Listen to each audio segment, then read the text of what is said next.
ನಮಸ್ಕಾರ ವೀಕ್ಷಕರೇ, ಅಶ್ವವೇಗ ವಿಶೇಷ ಕಾರ್ಯಕ್ರಮಕ್ಕೆ ಸ್ವಾಗತ. ನಾನು ಓಂ ವಿವೇಕ್ ಆದಿತ್ಯ ಕಾರ್ಲೇಕರ್. ಇವತ್ತು ನಮ್ಮ ಜೊತೆಗೆ ಇದ್ದಾರೆ ಬೆಂಗಳೂರಿನ ಮಾಜಿ ಆಯುಕ್ತರಾದಂಥ ಭಾಸ್ಕರ್ ರಾವ್ ಅವರು ಮತ್ತು ರಾಜ್ಯದ ವಿವಿಧ ಭಾಗಗಳಲ್ಲಿ ವಿವಿಧ ಹುದ್ದೆಗಳಲ್ಲಿ ಅಲಂಕರಿಸಿದಂಥವರು ಮತ್ತು ಬೆಂಗಳೂರಿನ ಕಾನೂನು ಸುವ್ಯವಸ್ಥೆಯನ್ನು ಕಾಪಾಡೋದಕ್ಕೆ ಯಾವ್ಯಾವ ರೀತಿಯ ಕ್ರಮಗಳನ್ನು ಕೈಗೊಂಡ್ರು ಅಂತ ಕೂಡ ಕೇಳ್ತಾ ಹೋಗ್ತೀನಿ. ಮತ್ತು ಜನರಿಗಾಗಿ ಸೇವೆ ಮಾಡೋದಕ್ಕೆ ಅಂತ ಈಗ ರಾಜಕಾರಣಕ್ಕೆ ಕೂಡ ಎಂಟ್ರಿ ಆಗಿದ್ದಾರೆ. ಈ ವಿಚಾರಗಳ ಬಗ್ಗೆ ಅವ್ರ ಜೊತೆನೆ ಮಾತಾಡಿಸ್ತಾ ಹೋಗೋಣ. ಸರ್ ನಮಸ್ತೆ. ಸರ್ ನಮಸ್ಕಾರ ಆದಿತ್ಯ. ಸರ್ ಹೇಗಿದ್ದೀರಾ sir? Fine, absolutely fine, excellent. Sir, ಮೊದಲನೇದಾಗಿ ನಿಮಗೆ ಪೊಲೀಸ್ ಜೀವನಕ್ಕೆ ಯಾವ ರೀತಿಯಾಗಿ ಬರಬೇಕು ಅನಿಸ್ತು? ಏನು ಪ್ರೇರಣೆ ಸರ್? ನಾನು ಬಾಲ್ಯಕಾಲದಲ್ಲಿ ಸ್ಕೌಟ್ಸ್ ಆ್ಯಂಡ್ ಗೈಡ್ಸಲ್ಲಿ ಕೂಡ ಇದ್ದೆ ನಾನು. ತದನಂತರ NCCಲಿ ಕೂಡ ಇದ್ದೆ ನಾನು. ಮತ್ತು ನಾವು ತುಂಬ ಚಿಕ್ಕವರಿರುವಾಗ 71ನೇ ಇಸ್ವಿಲಿ ಯುದ್ಧ ನಡೀತು. ನಾನು ಆವಾಗ ಬೆಂಗಳೂರಲ್ಲಿ ಬಸವನಗುಡಿಲಿದ್ದೆ ನಾನು. ಆವಾಗ ನಾವು ಆರ್ಮಿ ಇತ್ಯಾದಿಯವ್ರಿಗೆ ನಾವು ನೋಡ್ತಾಯಿದ್ವಿ. ಮತ್ತು ನಮ್ಮ ತಾತ ಅಂದರೆ ನನ್ನ ತಾಯಿ ಅವ್ರ ತಂದೆ ಆರ್ಮಿಲಿದ್ದವರು. ಸೊ ಸಮವಸ್ತ್ರ ಮಧ್ಯದಲ್ಲಿ ನಾವು ಬೆಳೆದಿದ್ದೀವಿ. ಮತ್ತು ಸಮವಸ್ತ್ರದ ಇದು ಡಿಸಿಪ್ಲಿನ್ ಅದು ಕೂಡ ನೋಡಿದ್ವಿ. ಅದರಿಂದ ನಾನು ಭಾಳ ಪ್ರಭಾವಿತನಾಗಿ ಏನಾದರೂ ಒಂದು ಸಮವಸ್ತ್ರ, ಯಾವುದಾದ್ರೂ ಒಂದು ಬಣ್ಣದ ಸಮವಸ್ತ್ರ ಹಾಕ್ಕೋಬೇಕು. ಆಲಿವ್ ಗ್ರೀನ್ ಅಥವಾ ಏರ್ಫೋರ್ಸ್ದು ಬ್ಲೂ ಅಥವಾ ನೇವಿದು ವೈಟ್ ಅಥವಾ ಪೊಲೀಸ್ ಇಲಾಖೆದು ಕಾಕಿ ಯಾವುದಾದ್ರನ್ನು ಹಾಕ್ಕೋಬೇಕು ಅಂತ. ಸೊ ನನಗೆ ಆಲಿವ್ ಗ್ರೀನ್ ಸ್ವಲ್ಪ ದಿನ ಹಾಕ್ಕೊಳ್ಳೋಕೆ ಅವಕಾಶ ಸಿಕ್ತು, ಮತ್ತು ಕಾಕಿ ಹಾಕೊಳ್ಳೋಕೆ ಅವಕಾಶ ಸಿಕ್ತು. ಅದೇ ಒಂದು ರೀತಿಯಾಗಿ ಪ್ರೇರಣೆ ನಿಮಗೆ. ಹೌದು ಸರ್, ಮೊದಲು ಯಾವ ಹುದ್ದೆಗೆ ಹೋದ್ರಿ?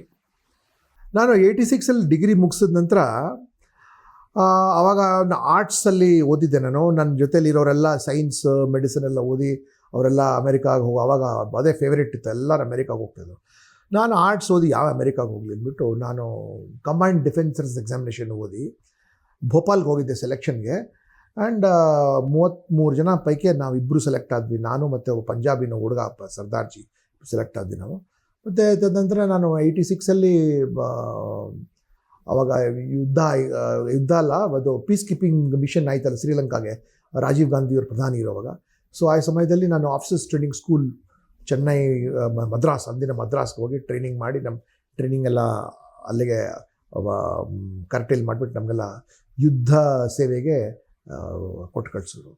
ಸ್ವಲ್ಪ ದಿನ ಮಾಡಿದೆ. ಬಟ್ ಯಾಕೋ ಅನ್ನಿಸ್ತು ನನಗೆ ಇದಕ್ಕಿಂತ ಜಾಸ್ತಿ ನಾನು ದೇಶ ಸೇವೆ ಮಾಡ್ಬೋದು ದೃಷ್ಟಿಯಿಂದ ಐ ಕೇಮ್ ಟು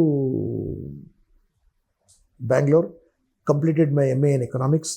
ಮತ್ತು NM ಕ್ಯಾರ್ವಿ ಗರ್ಲ್ಸ್ ಕಾಲೇಜಲ್ಲಿ ಅರ್ಥಶಾಸ್ತ್ರ ಎಕನಾಮಿಕ್ಸಿನ ಉಪನ್ಯಾಸಕನಾಗಿ ಸ್ವಲ್ಪ ದಿನ ಕೆಲಸ ಮಾಡಿದೆ. ಆಮೇಲೆ ರಾಜಸ್ಥಾನ ಹೊರಟದೆ ನಾನು. Institute of social and economic change ಮುಖಾಂತರ, ಐಸೆಕ್ ಅಂತ ಇದೆಲ್ಲ, ಅಲ್ಲಿ ಪಾಲಿ ಮತ್ತು ಅಜ್ಮೇರ್ ಮತ್ತು ಜೋಧ್ಪುರ್ ಈ 3 ಡಿಸ್ಟ್ರಿಕ್ಟ್ಗೆ ಇನ್ಚಾರ್ಜ್ ಆಗಿದೆ ನಾನು ನಬಾರ್ಡಲ್ಲಿ. ಸೊ ಅಲ್ಲಿರುವಾಗನೇ ಪ್ರಿಪ್ರೇಷನ್ ಮಾಡ್ಕೊಳ್ತಾ ಬಂದೆ. Indira Gandhi institute of forest research ಅಂತ ಡೆಹ್ರಾಡೂನಲ್ಲಿ ಅಲ್ಲಿ. Then national police academy Hyderabad ಬಂದರು.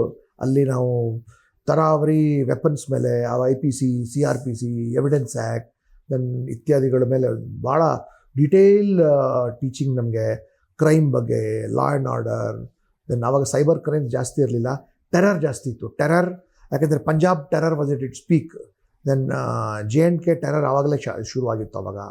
ಸೊ ಅದರ ಬಗ್ಗೆ ನಮಗೆ ಸಾಕಷ್ಟು ನಾವು ಇನ್ಫ್ಯಾಕ್ಟ್ ನಾನು ಪಂಜಾಬ್ ಅಟ್ಯಾಚ್ಮೆಂಟ್ ಮಾಡಿದ್ದೀನಿ KPSಗಿಲ್ DG ಇರೋವಾಗ. ದೆನ್ ಬಾರ್ಡರ್ಗೆ ಹೋಗಿದ್ದೀನಿ, FDLs ಅಂತಾರೆ, ಫಾರ್ವರ್ಡ್ ಡಿಫೆಂಡೆಡ್ ಲೊಕ್ಯಾಲಿಟೀಸ್ ಅಂತಾರೆ ಅಲ್ಲಿಗೆ ಆರ್ಮಿಯೊಳಗೆ. ಆರ್ಮಿ ಅಟ್ಯಾಚ್ಮೆಂಟ್ ನಮಗೆ ಕೊಟ್ಟು ಕಳಿಸಿದ್ರು ಅಲ್ಲಿಗೆ. ದೆನ್ ಬೇರೆ ಕ್ರೈಮ್ಸ್ ಏನಿರುತ್ತಲ್ಲ ನ್ಯಾಷನಲ್ ಲೆವೆಲಲ್ಲಿ, ಸೆನ್ಸೇಷನಲ್ ಕ್ರೈಮ್ಸ್ ಆಗಿರುವಂಥದ್ದು ಅಂಥದ್ರ ಬಗ್ಗೆಲ್ಲ ನಮಗೆ ಒಳ್ಳೆ ಎಕ್ಸ್ಪೋಜರ್ ಸಿಕ್ಕಿದ ನಂತರ ಕೊನೆಗೆ ಮೈಸೂರು ಬಂದು ಮೈಸೂರು KPA ಒಳಗೆ ಒಂದು ತಿಂಗಳಿದ ನಂತರ ASP ಹುಣಸೂರು ಆಗಿದೆ. ASP ಹುಣಸೂರು ಆದ ನಂತರ ASP ಮಂಡ್ಯ, ASP ಮಂಡ್ಯ ಆದ ನಂತರ ASP ದಾವಣಗೆರೆ ಇದ್ದೆ ನಾನು. ASP ಅಂದರೆ ಅಸಿಸ್ಟೆಂಟ್ ಸೂಪರಿಂಟೆಂಡೆಂಟ್ ಆಫ್ ಪೊಲೀಸ್, ಸಹಾಯಕ ಪೊಲೀಸ್ ಅಧೀಕ್ಷಕನಾಗಿದ್ದೆ ಅಲ್ಲಿಗೆ. IPS ಅಧಿಕಾರಿಗಳಿಗೆ ಸಹಾಯಕ ಪೊಲೀಸ್ ಅಧೀಕ್ಷಕರಾಗಂತಾರೆ. DYSP ಬರ್ತಾರೆ, ಅವ್ರಿಗೆ ಡೆಪ್ಟಿ ಸೂಪರಿಂಟೆಂಡೆಂಟ್ ಆಫ್ ಪೊಲೀಸ್ ಅಂತಾರೆ, ಉಪ ಪೊಲೀಸ್ ಅಧೀಕ್ಷಕರು ಅಂತಾರೆ ಅಲ್ಲಿಗೆ. ಸೊ ಆಮೇಲೆ ಶಿವಮೊಗ್ಗದಿಂದ ನನಗೆ ಪ್ರಮೋಷನ್ ಸಿಗುತ್ತೆ, DCP law and order Hubli Dharwad. ಆ ಸಮಯದಲ್ಲಿ ಮಾನ್ಯ ದೇವೇಗೌಡರು ಮುಖ್ಯಮಂತ್ರಿಗಳಾಗಿರ್ತಾರೆ.